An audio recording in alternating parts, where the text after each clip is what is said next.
Na minha avaliação, quando o Flávio tenta parecer moderado, ele só mostra que é frouxo e burro. Ele diz que voltou atrás, né?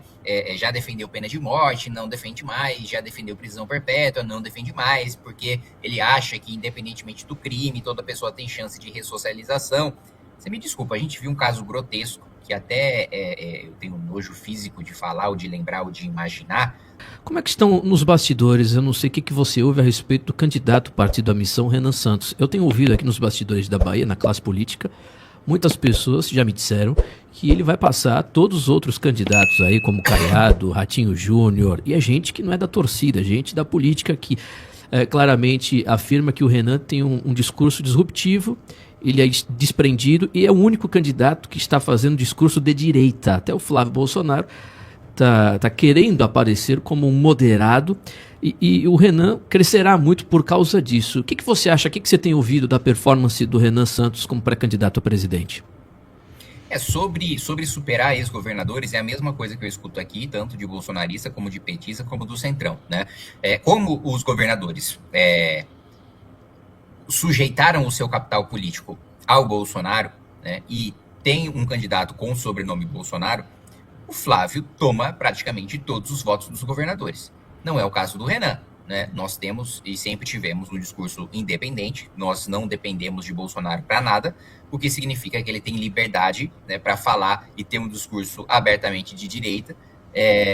Eu acho que sempre existe essa ilusão do centrão que, por vezes, seduz, como está seduzindo o Flávio Bolsonaro, de que, olha, a população quer equilíbrio, a população quer moderação, a população quer diálogo. É o contrário, a população quer ir para o pau, porque está vendo que a classe política é profundamente corrupta, que a gente vive num país doente, que a gente vive um império da barbárie, e que, por isso, nós precisamos de uma pessoa que tenha um discurso radical, porque o nosso país precisa mudar radicalmente, né? Ninguém sai na rua batendo no peito, fazendo, olha, manifestação por mais equilíbrio, eu quero que o meu político seja mais equilíbrio. Não existe isso. As pessoas querem que corrupto vá para a cadeia, as pessoas querem que o bandido morra, né?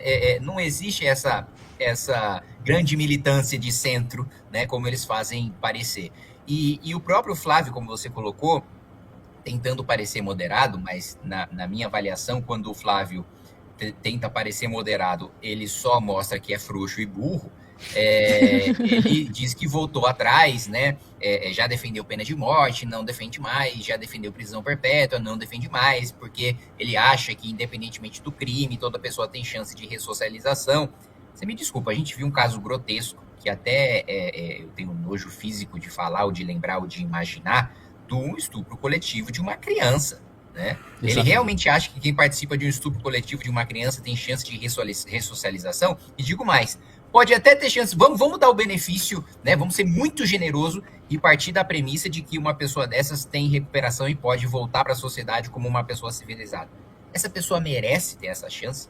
Quem participa de um estupro coletivo merece ter a chance de ressocializar, merece ter a chance de buscar uma profissão e se tornar um cidadão decente? Não merece sequer ter essa chance. Eu não acho que seja capaz de se ressocializar, mas ainda que fosse capaz, não mereceria, né? Não teria esse direito.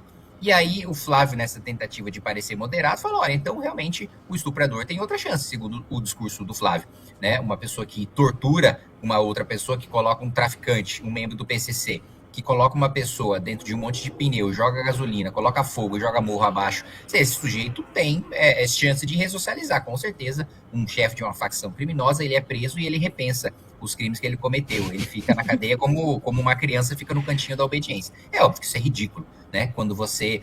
e se a gente tivesse, né, também... Porque ele também só dá entrevista para a imprensa amiga dele, né? Ele não tem coragem de conceder uma entrevista para qualquer veículo que tenha alguma chance de dar alguma alfinetada ali nele, né? Então, se alguém explorasse um mínimo, né, não estou nem falando com profundidade, mas assim, raspasse um pouquinho dessa superfície do Flávio, já mostraria o ridículo do discurso, como eu acabei de colocar para vocês. Então, voltando para o início, acho que o que eu escuto, sim, é de que o Renan vai ter um desempenho maior do que qualquer governador que dispute, porque todos os governadores fizeram seu capital político de refém do bolsonarismo, com exceção do Eduardo Leite, mas o Eduardo Leite não fez o seu capital político de refém do bolsonarismo, mas também não tem capital político nenhum, porque ele não tem o voto da direita, ele não tem o voto da esquerda, ele conseguiu desagradar todo mundo, né? Agora ele está criticando o desfile ali da Acadêmicos de Niterói em relação ao Lula, mas ele queria mandar 2 milhões de reais para uma escola de samba que ia homenagear o Rio Grande do Sul e só não mandou porque foi pressionado pela oposição petista do seu estado. E essa mesma oposição petista que criticou o desfile do Eduardo Leite está aplaudindo o desfile do Lula. Então, assim, a nossa política é uma grande desgraça. Mas voltando para a sua pergunta inicial, eu escuto a mesma coisa, de que ele tem um discurso que reverbera, que é disruptivo, que tem grande chance de crescimento e de que o desempenho dele, com certeza, vai ser maior do que qualquer ex-governador. Carol Barbalho, vamos lá. Bom dia, deputado. Um prazer recebê-lo aqui. Minhas perguntas, na verdade, são no sentido assim: o MBL, a maioria das críticas, né, em relação ao MBL, faz parte aí da questão do liberal, né? E a partir da criação do Missão, eu tenho visto um posicionamento bem menos liberal dos senhores, né? Assim, em relação até os projetos de lei do senhor. Eu venho falando aqui há muito tempo sobre a questão da suspensão aí da pensão socioafetiva, né, que foi aí um projeto de lei, então, e até o próprio posicionamento do Renan. O senhor acha que há esse amadurecimento, assim, em relação do movimento MBL ali partindo desde o iniciozinho ali daquelas manifestações, e agora com o Partido Missão o negócio tem sido mais firme, menos liberal, mais conservador até, né, bem menos liberal mesmo, e no sentido assim, eu estava falando há pouco tempo sobre a benesse, né, das manifestações, não só das convocadas pelo MBL, mas também das convocadas pelo Nicolas Ferreira. O senhor acha que há a possibilidade da participação do MBL na do Nicolas e ambas aí se ajudarem, né? Porque eu acho que seria benéfico para o Brasil, no sentido geral, que essas manifestações sejam bem volumosas. Então, o MBL apoiando o Nicolas e o Nicolas também fazendo esse movimento, o senhor acha que existe essa possibilidade? Bom, primeiro ponto, a maior parte das nossas visões econômicas continuam sendo liberais. Primeiro, eu acho que tem uma confusão de boa parte das pessoas que não conhecem a doutrina liberal de confundir liberalismo com libertarianismo, né?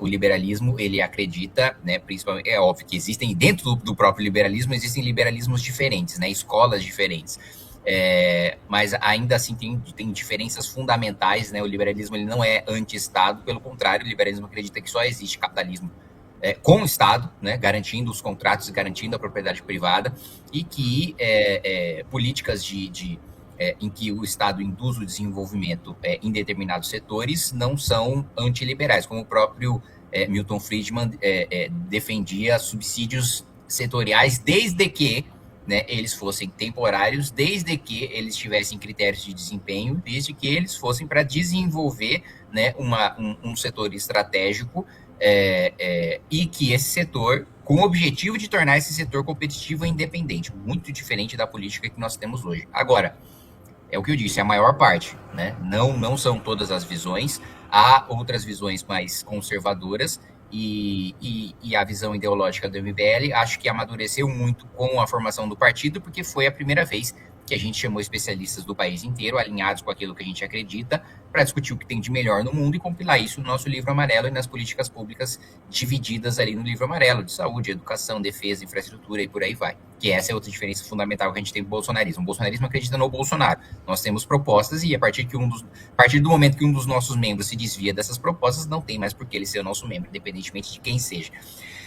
Sobre manifestação, eu não vejo possibilidade nem de Nicolas apoiando a nossa manifestação, nem da gente apoiar a manifestação do Nicolas, primeiro, porque a nossa manifestação efetivamente é contra o escândalo do Banco Master e pedindo a prisão de todos os envolvidos, seja participação do PT, né, dentro desse escândalo, seja do Supremo, seja de bolsonaristas, né? E a manifestação do Nicolas não vai ter essa mesma independência de pedir a prisão de todos. E além disso, né, na minha visão, não será uma manifestação contra o Banco Master, será um palanque para o Nicolas dar o seu discurso eleitoral e, portanto, não terá efeitos, né, sobre escândalo ou sobre decisão nenhuma. Então, essa possibilidade não existe. Eu discordo da sua visão de que digamos assim, se tivesse um acordo de apoio mútuo das manifestações, isso seria benéfico. Primeiro que eu não vejo compatibilidade com as reivindicações de um lado e de outro. Perfeito, são 9h10. Deputado, eu não sei como é que você está de horário, só queria fazer mais uma pergunta, se possível. Como é que você avalia o bolsonarismo? Porque a gente elegeu o Bolsonaro, eu votei no Bolsonaro em 2018, votei nele em 2022, já assim, porque já estava meio revoltado, mas vendo as eleições de 2024, essa última, a gente está vendo, pelo menos do meu ponto de vista, o derretimento do movimento bolsonarista. Os principais, digamos assim, cérebros do movimento já saíram há muito tempo e os que permanecem, entre aspas, estão em silêncio. Você acha que depois dessa eleição o bolsonarismo terá a tampa do caixão? O que você acha? Eu acho que sim, porque o Flávio em qualquer cenário perde, né? Seja por não ir para o segundo turno, seja por perder no segundo turno. E com o Flávio perdendo, eu não vejo ninguém com o sobrenome Bolsonaro sequer conseguindo legenda com algum partido para disputar eleições presidenciais. Tanto que, por que o Bolsonaro escolheu Flávio Bolsonaro, ainda que seja para perder, ainda que seja o pior nome dentro do bolsonarismo menos viável? Porque ele sabe que se ele desse uma benção para o Tarcísio, se ele desse a benção para o Caiado, se ele desse a benção para o Ratinho, no outro dia, na eleição, Bolsonaro seria um não assunto. Ele perderia completamente a sua influência. E pior ainda, se um desses nomes vencesse a presidência da República, esquece, eles iam ignorar completamente o Bolsonaro na cadeia. No outro dia, no primeiro dia de mandato, passou a faixa presidencial e esqueceu completamente. Então ele sabe que a única maneira dele manter alguma influência política no cenário é lançando o Flávio, ainda que seja um candidato para ser derrotado. E desconfio que até na cabeça do próprio Jair, o Flávio seja um candidato para ser derrotado, né? Inclusive, eu vou trazer uma coisa de bastidor para você. Eu conheço há alguns anos, né, um amigo que trabalhou na campanha do Flávio Bolsonaro para a Prefeitura do Rio de Janeiro, né? E antes daquele episódio em que o Flávio passou mal, né, estava tendo uma discussão entre o Flávio e o Jair sobre pedido de doação de campanha para o Flávio, né? E aí o Jair, segundo esse meu amigo testemunhou, teria dito o seguinte: você cala a boca, eu não vou pedir doação, você só tem mandato por minha causa, o seu mandato é meu e você não pode vencer a prefeitura, que se você fizer um governo de merda, você vai atrapalhar minha eleição para presidente. Então, assim, é dessa maneira que ele trata os filhos e que ele trata o seu capital político. É isso mesmo. Né? Então, eu acho, sinceramente, que existe sim um enfraquecimento. Nós mesmos do MBL podemos falar por sentir na nossa própria pele, né? Em 2022 foi a nossa pior eleição, desde que a gente começou em 2016, porque nós batemos tanto no Bolsonaro como no Lula. 2024 foi a nossa melhor eleição, batendo no Bolsonaro e batendo no Lula, ou seja, muito mais pessoas na direita enxergam as contradições, a traição e a frouxidão do Bolsonaro do que em 2022. Em 2026, eu não tenho a menor dúvida de que esse número só cresceu, de que esse número só aumentou. Eu não encontro mais ninguém na rua ou mesmo nos nossos eventos que diga: olha, não apoiava o Bolsonaro, passei a apoiar agora. A gente só vê o movimento inverso. Exatamente. Não existe uma pessoa um novo bolsonarista, existem novos ex-bolsonaristas. Então, justamente por isso que eu concordo com a sua avaliação. Não acho também que seja o caixão, que seja o fim, mas um enfraquecimento que leva a irrelevância em eleições presidenciais, não necessariamente ao Senado, a governos e futuramente a prefeituras, mas uma diminuição grande na sua influência. Deputado, queria agradecer a sua participação, Deus te abençoe, parabéns pelo trabalho, muito obrigado. Amém, obrigado, sempre contem comigo aí, bom trabalho para vocês.